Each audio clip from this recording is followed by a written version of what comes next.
May plano ang gobyerno para gawing mas ligtas sa mga kalsada para sa mga siklista. Ano kaya ang reaksyon ng mga siklista riyan? Live mula sa Pasig, may unang balita si EJ Gomez.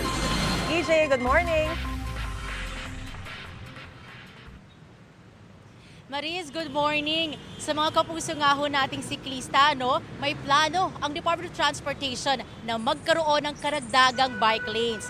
Isinusulong pa ng ahensya sa Kamara ang 2.6 bilyong pisong dagdag budget na bahagi niyan ay gagamitin doon sa plano. Kaya inalam natin kung ano ba ang opinyon ng mga kababayan nating bikers kaugnay nito.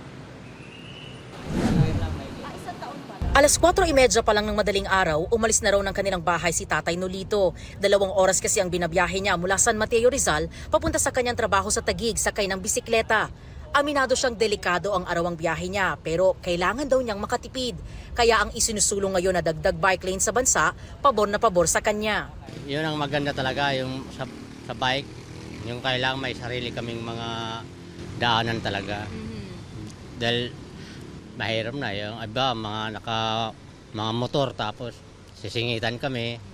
Yun, delikado sa amin yun. Panukala ng Transportation Department sa Kamara ang 2.6 bilyong pisong dagdag pondo para palawigin ang bike lane network at pedestrian walkways sa bansa.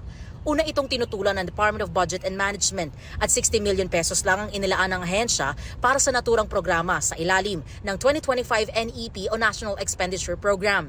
Hindi raw ito sapat ayon sa DOTR.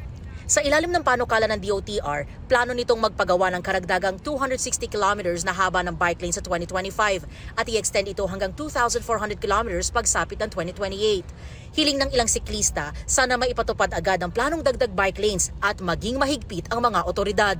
Ang struggle po yung nanggugulat sa daan yung mga four-wheel.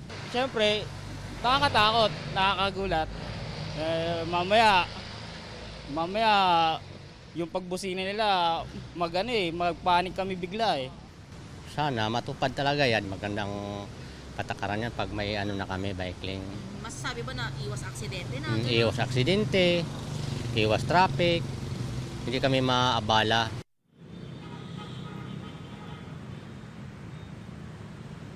Maris, sa kasalukuyan, nakapagpagawa na ang pamahalaan ng mga bike lane sa 9 na rehiyon sa bansa. Sa Metro Manila, maaaring makita at madaanan ng mga bike lane sa 15 syudad, kabilang ang mga congested roads sa EDSA.